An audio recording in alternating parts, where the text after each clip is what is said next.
¿Qué tal, señores? Muy buenos días. Gracias por estar con nosotros esta mañana. Buenos días. Una servidora, Edith Febles, a partir de este momento, Uchilora, tendrá el día libre. En el día de hoy, Carolina Santana se integra en un momento. Agradecemos a la gente que está en sintonía a través de Telesistema, Canal 11, en cualquier parte del país. También, por supuesto, a los que nos ven fuera de nuestro territorio y que sintonizan a través de las redes sociales.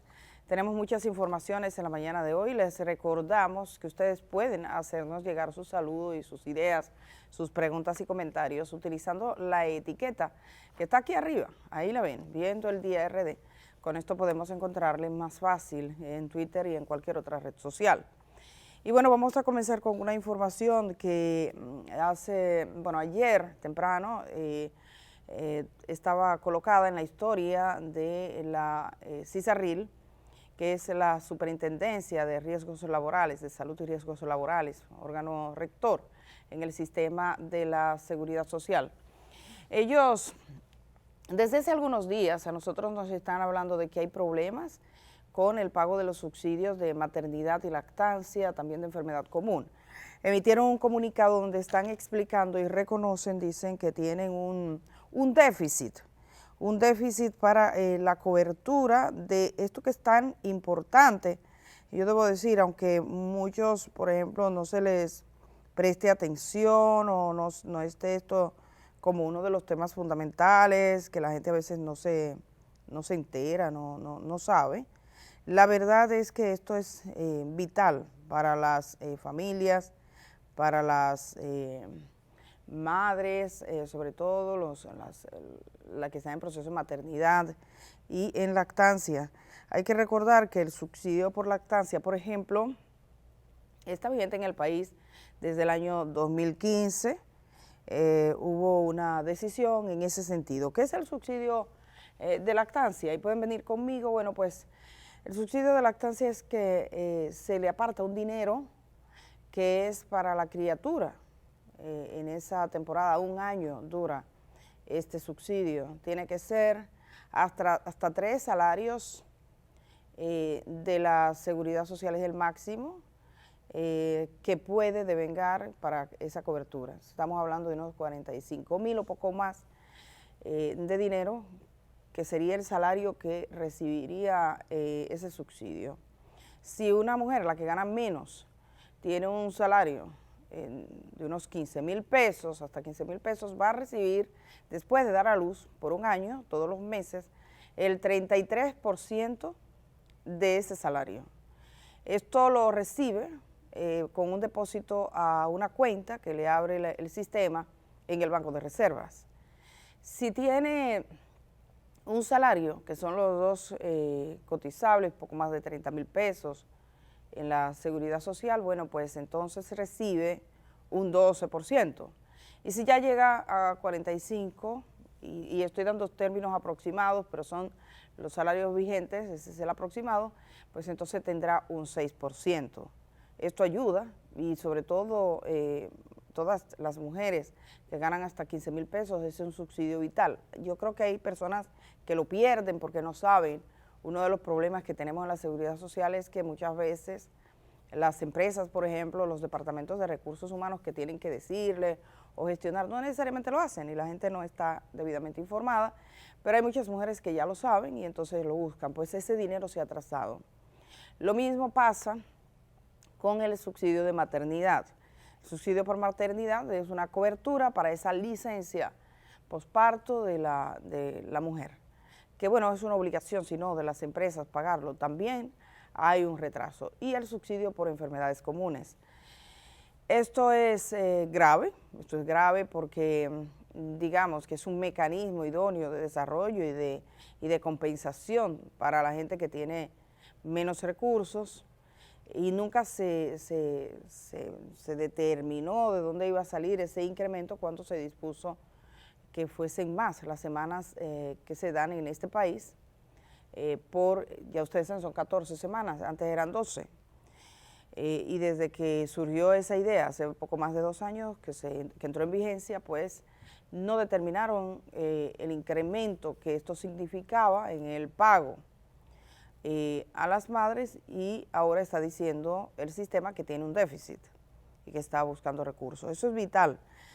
Yo no sabía exactamente qué pasaba porque tenemos 3 casos aquí que hemos recibido. Mira que tenemos problemas con el subsidio, pero para eso se supone que el Consejo Nacional de la Seguridad Social debió de prever si hay un dinero que es útil y que hace justicia, es ese.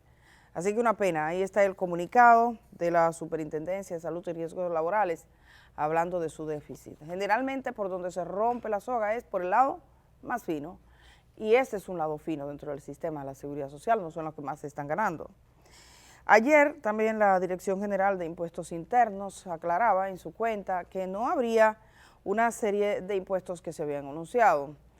Por un lado está el tema de los médicos, no sabemos, porque todavía hoy algunos médicos insistían en que bueno, que le iban a incrementar los impuestos de forma significativa, y también se habló de que habían unos impuestos generalizados al salario, decían de hasta un 30.000%. Entonces, dice la Dirección General de Impuestos Internos que esto no es cierto. Ayer varias instituciones del Estado tuvieron que desmentir por uno y otro lado una cosa y otra. Ahora hay que tener mucho cuidado porque cualquiera afirma cualquier cosa que va a pasar y hay que verificar si ciertamente esto va a pasar. Entonces hubo una declaración del director de Impuestos Internos que parece ser se interpretó de un modo, después explicaron que miren, no sube, no hay ningún cambio, esto no es verdad. Entonces es bueno verificar esto. De todas formas, los médicos siempre han tenido esa reserva, ese temor, y de hecho yo ayer decía que hay muchos médicos que tienen sus prácticas privadas de la costumbre de cobrar en efectivo para evitar la carga impositiva, eso es verdad. Quiero, bueno, y también a la hora de rendir impuestos, hay sistemas para la gente que gana menos, creo que hasta poco más de 8 millones, que le permite, antes era el famoso PCT, que es un régimen sencillo dentro de la seguridad social a la cual se podrían acoger los médicos. Ahí está, están diciendo que esto no es verdad, que no hay nuevos impuestos a través de esa norma que es la 04-2022, pero lo que pasa también es que muchos médicos han tenido que de alguna manera regularizar su situación. Entiendo que algunos también se refieren a esto, porque varios médicos me han hablado en ese sentido, que mira, que ahora, que los impuestos, pero el impuesto es natural y consustancial a los trabajadores independientes, eso es lo que le está pasando. Entonces, no hay nada nuevo, eso es lo que dice la Dirección General de Impuestos Internos. De todas maneras, vamos a conversar con el sector médico otra vez, pienso, para que verifiquen, pero que la gente no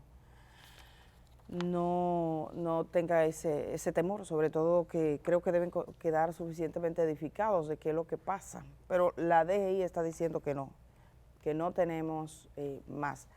Hay algunas personas que siempre nos escriben. Ayer recibí una información de alguien que me preguntaba si en el caso del COVID-19, que ustedes saben que es un tema recurrente aquí, dándole las informaciones de la ocupación hospitalaria, que ahora está muy bien, estamos bajando en ocupación hospitalaria y podremos determinarlo ahora mismo, pero me preguntaban sobre el pago de los gastos cuando ingresas a un paciente en una clínica privada, en intensivos, o le ingresa en el área de internamiento. Yo quiero decir que todavía el sistema está cubriendo, o sea, el Estado cubre los costos 100% de internamientos por COVID-19. Cuidados intensivos es 100%, o sea, recuerden que cuando alguien es ingresado, si tiene está en el plan básico de salud o demás, le cobra hasta un 80% en unos casos, bueno, pues el 100% está cubierto, y desde el inicio de la pandemia, incluso desde el anterior gobierno, se decidió que si alguien no estaba en el sistema, bueno, pues o bien podría estar en el régimen subsidiado o se hacía un proceso que SENASA lo asumía, pero es importante dos cosas. Primero, para las personas, porque en esta pandemia he visto muchas experiencias. Dicen, bueno, yo tengo un seguro y yo voy a cualquier parte que yo quiera. No hay una lista de proveedores. ¿Dónde está esa cobertura? Porque luego le da más problemas Es verdad que si hay un caso de emergencia, por ejemplo, y te llevan a una clínica donde no tienes cobertura, si te dan el servicio, tú podrías hacer un proceso para recuperar el dinero, que mucha gente no lo hace. Pero evitemos esos problemas y no ir a centros donde no tienes esa cobertura. Las personas que tienen seguros privados, los seguros privados, en este tipo de casos, su cobertura es inferior. Por ejemplo, el tema del cáncer, a menos que usted tenga algo muy explícito, pero en eso yo creo que el mejor sistema en este país es el sistema de la seguridad social. ¿Por qué? Porque te cubre 1 millón cada año por tipo de cáncer, porque antes era un solo.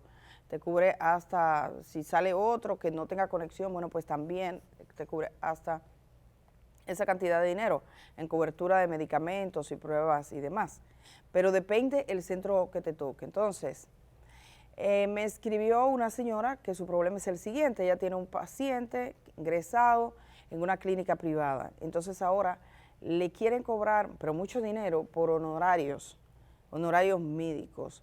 Se supone que cuando yo ingreso a alguien, cuando alguien se ingresa con el sistema de la seguridad social, ahí están contemplados los honorarios, pero hay médicos que se resisten a esa cantidad, dice que es poco, o que eso no es suficiente, o que ellos no trabajan, y entonces te sorprende, ¿no? Decirle primero que hay una cobertura de 100%, que hay algunos centros privados que han establecido ese tipo de discrecionalidad. Yo conozco de una clínica que es insufrible, o sea, la cantidad, y llamé a mediados de la pandemia, hablé con su personal y le digo, oye, que hay facturas de aquí de 200,000 pesos por honorarios médicos por atender a una persona con COVID-19. Entonces es bueno que la gente pregunte, usted desde el principio pregunte, decirles primero que hay centros que tienes una cobertura 100% y no tienes diferencia. Segundo, que el sector público funciona en COVID-19 desde inicio de la pandemia. O sea, la primera unidad de COVID-19 aquí estuvo atendido por militares en el hospital militar. O sea, y desde ahí, Secanot, el hospital Marcelino Vélez, con las embarazadas, una embarazada probablemente, a pesar de que sea un poco desordenado a veces, que la logística no sea de recepción, no sea tan buena, al final los recursos para recibir un bebé prematuro en condiciones, la gente que ha tenido la experiencia con cientos de mujeres embarazadas están ahí en el hospital Marcelino Vélez y en distintos centros. O sea, tenemos una cultura de que nos interesa la clínica privada porque aquí la gente que está con su seguro toda la vida, el acceso ha sido, y obviamente por las condiciones de los hospitales. Pero en materia de COVID-19 es bueno, y sobre todo en esta etapa que no hay necesidad, que no tenemos lleno, porque si todo está lleno, los hospitales están llenos, y tú tienes un paciente que está mal, pues tú entras de una vez. Pero hay clínicas donde no tienes ese problema definitivamente. Y una cosa importante es hacer algún tipo de vínculo, sobre todo la gente que tiene enfermedades vulnerables. Una persona que es mayor de edad debería tener un geriatra, pero los geriatras aquí no son suficientes. Pero yo le recomiendo a la gente, bueno, pues vamos a buscar un internista que verifique cómo está mamá, cómo está papá, cómo está el abuelo, cómo está la abuela, y la salud preventiva, eso es importante. Luego, cuando esa persona tiene un problema, pues tienes a quien llamar.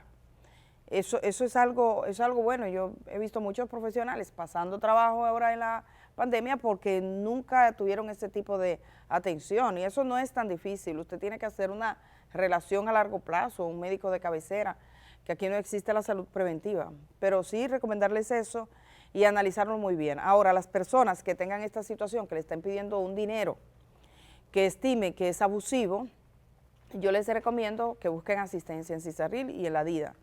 Es importante, y también hay abogados especializados en temas de seguridad social, porque salen algunos montos abusivos. Es lo que he visto, por lo menos por una notificación que recibí en el día de ayer, de una persona que así me lo manifestaba. Vamos a ir a la pausa en este momento. Gracias a todos los que se están integrando. Buenos días, amaneciendo la mañana. Hoy tenemos muchas noticias, tenemos 2 entrevistas y hay una en particular que quisiera que ustedes no se perdieran. Vamos a ir a la pausa y regresamos de una vez.